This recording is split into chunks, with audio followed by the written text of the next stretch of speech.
hand over to Debbie, who's going to talk us through what VWD symptoms can look like. Thank you, Kat and Emma. So I'm just going to briefly give you our story for diagnosis, because I think it illustrates quite nicely two of the core aims of VWD Alliance, which is advocacy and awareness.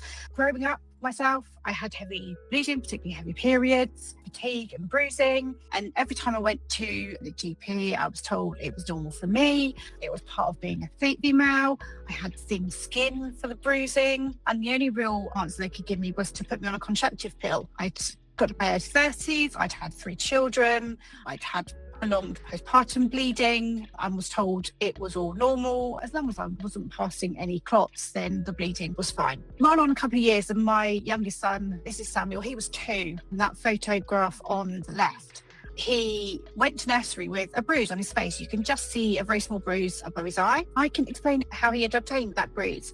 And they referred us to social services. We then spent 2 days in hospital on a paediatric oncology ward by the lots of tests. We were under observation. And when I say that we were under observation, it wasn't just medical observation.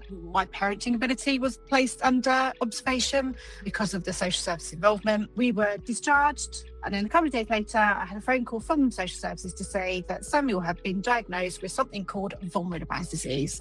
I'd never heard of it. I'd had haemophilia, but never heard of VWD. I was told that haematology will be in touch. Subsequently, the silver lining through all that is that we were diagnosed as a family. So I've got it, and 2 of my 3 children have got VWD. Actually, my middle child, who is now a teen, she is currently being retested for VWD. We were originally told that we had type 2, but subsequently we were all diagnosed as type 1.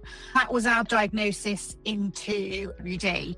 If somebody, when I was growing up, had had that light bulb moment to kind of piece all the dots together, perhaps this wouldn't have been our introduction to VWD, and our diagnosis journey may have been very different. I'm pleased to say that Samuel there in the picture on the right, he's our very active 13-year-old who has his fair share of bumps and scrapes, but like I say, is a very active 13-year-old. So what can symptoms look like in VWD? Next slide, please. So symptoms can range from mild to severe, and they can vary depending on the type of VWD and the levels and genetic factors. No 2 types may present the same. So, for example, easy bruising, you may notice large bruises even after relatively minor bumps. Prolonged bleeding, cuts and injuries take longer to stop bleeding than you will perhaps expect them to. Nosebleed and gum bleeds are frequent, particularly after brushing or dental work. As we've alluded to already, heavy menstrual bleeding is a major symptom in women, often leads to anemia, and then that can have ancillary symptoms as well, such as fatigue, that kind of thing. Bleeding after surgery, you may experience excessive bleeding after operations or dental procedures. You may have GI bleeds. The bleeding in the gastrointestinal tract can occur in very severe cases.